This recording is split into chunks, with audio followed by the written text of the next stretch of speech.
It reminds me of like reading, Warren Buffett reading in the library about stocks. I think at that point when I look back, and I don't know that I went deep enough in the book.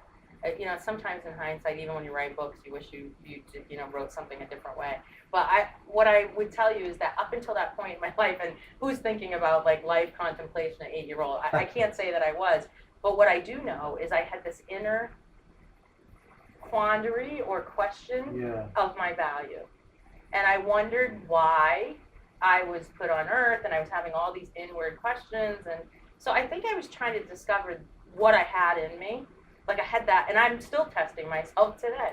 Like I can look back, I am amazed with my own self sometimes. That's what my competitive drive comes from. Like I love sports, first of all. Like I'm a chick that's, ESPN's on if no one's in the house. And, I love the backstories. We could talk football all night long. And I'm a Boston You grew girl. up in a family of Girls. girls, Mhm. but you were have many siblings. Yeah, I was the middle of 3 girls. Yeah. And what was that like growing up? You had mentioned childhood things were difficult, or at least Yeah. there was adversity there. My parents were just really young. They started really young. They had my older sister out of wedlock. They were young teenagers, like young, and they just had a hard start. They came from farming back then in the '60s, and they did what they could. Our house was clean, very clean, and we sat for dinner and we prayed, and we had some fundamental things. My father insisted on us being ladylike, but he raised us like, he put us in landscaping lawnmowers and on motorcycles. Interesting. He wanted us to be tough.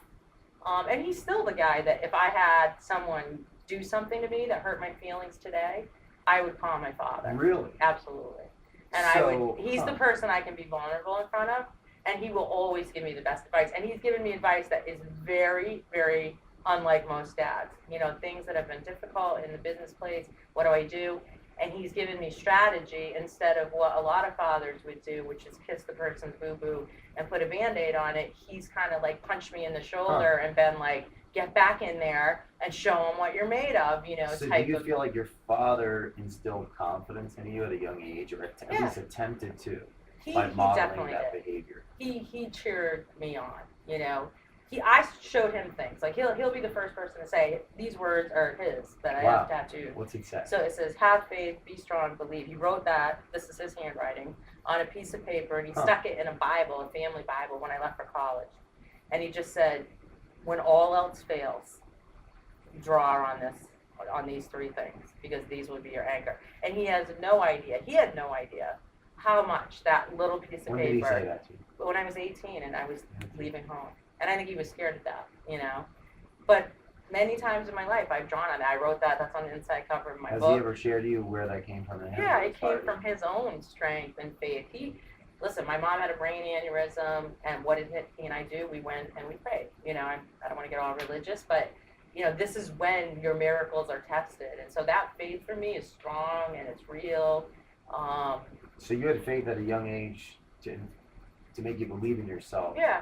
What are some of the, I guess, obstacles that you faced growing up in an environment that was very difficult, where there was, if you didn't have means, but you wanted to go to college, Yeah. you did go to college for sports medicine. Yeah.